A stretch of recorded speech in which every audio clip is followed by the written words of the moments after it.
Hiyo de Gallo. Well, this is really my first Incredible Hulk. So I am not a big Hulk guy. Never been necessarily my favorite superhero, and generally the Hulk isn't a Kirby comic. I've just been so into the Kirby stuff that almost to the neglect of other creators. But this was in the top's ripped, obviously. But this was a find out of my dollar bins at my local, and I love it. I mean, how it's amazing to me that this is 1968, and he traveled all the way from 1968 to hang out with me, man. So good stuff here. I think also part of the reason why I had never got onto Hulk a little bit is I'm on the very tail end of the Gen X crew, and so whenever I think of Hulk, the one of the first things my mind arrives at is the Lou Ferrigno stuff, which is kind of cringy, kind of the schlocky '70s stuff. Although probably looking back on it, it'd be more appreciated now than it was when I was a kid. So that's a little bit of the background. Also, the neat thing is my first Trimpe comic, which I love it. I love it. And then Severin is the inker here. Good stuff. I get a kick out of the lettering. The lettering is really fun, and it's a really neat, really great splash page. Good stuff all the way around. The thing that I did notice that I really like about this is how they have built the muscles in his back and elbows, and I mean it has all the things you want there. The contrapasta, I think, or antipasta, or al dente. However you want to say that, but I like how they just build the muscles on the back with the feathering and or the cross hatching. I'm not sure exactly, but I really like just how they've run everything together. The shading on the bottom of his foot. Also, another thing that I'm not super great at, the where do you put his head, man? As you never think about that stuff till you're actually drawing it. Where do you put the back of his head? Because he's leaning forward a little bit. The right arm is punching forward, and something that I think I'm pretty decent at. I've got my own language at it, but building the bottom of the tricep going into the elbow and forearm, and this is stuff that I understand how he's building it, and it as an artist trying to always learn new tricks and learn from new artists or somebody that's new to me.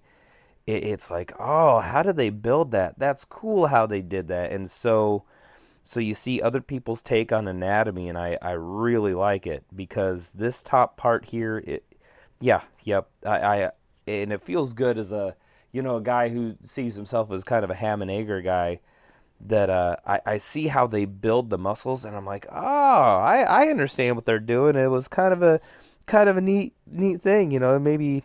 You don't want to get too full of yourself, but you think, oh, well, maybe I'm not as crappy as I think I am. So, yeah, good stuff, real good stuff. And so, typical Hulk story, Hulk smash, big smash, really, really good stuff here. I mean, I've always been a Spider-Man guy. Spider-Man's been a little bit more the thing that I've liked. And as an adult, I like Spider-Man as a good reference because it's a really good for anatomy, for like gross body movement. I love the Spider-Man, the artist that put his legs just way forward, way back, contorted all around. And this is kind of the other side of it. So, this is power moves, a thick body, three C's, and it just these strong movements, and it's just it's good to just see how somebody else, again, the figure work here, but how somebody else builds it, but also the colors here and the explosions, really good stuff. It's this has kind of been an education where normally I look at the wiry guys for my anatomy, but you get to see somebody else's take. Again, very similar things. I do like this panel I always have liked I don't know if it's necessarily a tropey thing, but how they do foreground background with this is all blue, but using different shades of all that. It's really good stuff. Really, really like that. Again, big movements, you know, explosions, and I mean, look how wide that guy is. I mean, there's a lot of that dude right there. And also, the thing I'm kind of amazed at is I have some copies of 80's comics and or even some of the Sam Keith stuff that he did for Marvel Presents with Wolverine, and the colors look really washed out.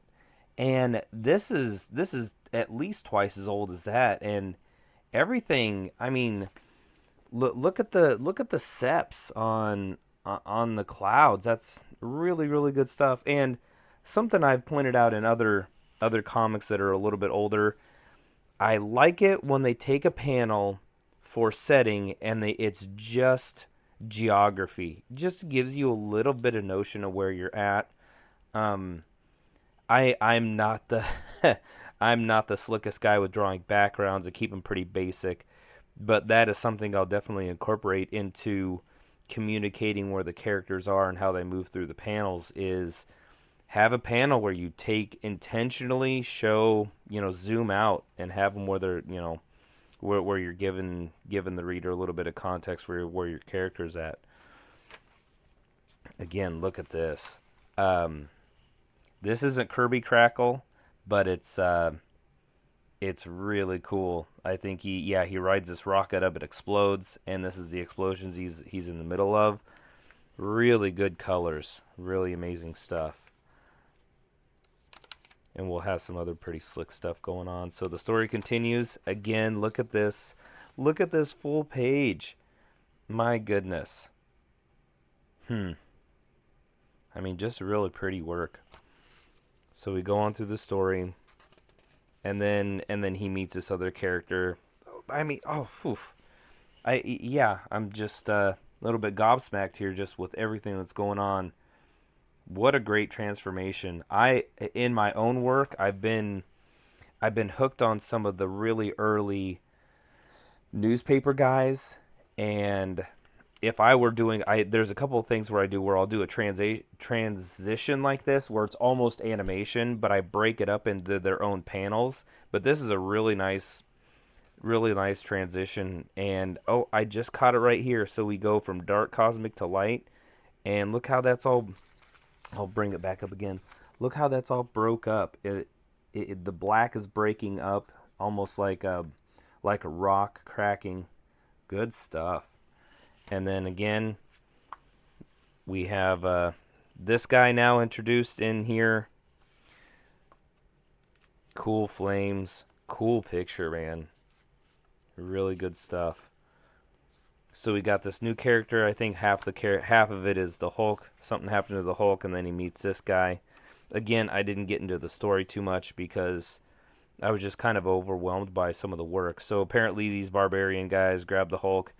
This guy, for some reason, gives the Hulk a hand, fights them all off, and they're, time travel deal, I'm guessing. Yep, here's the time machine. Yep, we got a Bruce Banner guy, purple pants. uh, city's breaking up, the end of the world. Good faces. And then, there we go. So he's getting mad again and turned back into the Hulk. So, good stuff there. Another really, really good transition. And then he's sad. He's real sad. But yeah, I guess all the cool stuff was at the very beginning of the comic. Uh, Sometimes I don't read these because part of the reason why I don't read them is I hate getting into the middle of the story that I have no context for. And it's almost like I want to collect the run before I read through it. So until then, I'm a little bit more focused on the art. But I guess as we're ending here, the thing to look at this week is, always that, are you expanding your horizons? Are you looking at artists that you haven't looked before? Are you discovering guys you haven't discovered before? And yeah, these are super accessible. And as an artist trying to soak up other guys and trying to learn from them, this was really really fun. Yeah, what a great panel. Until the next time, keep expanding.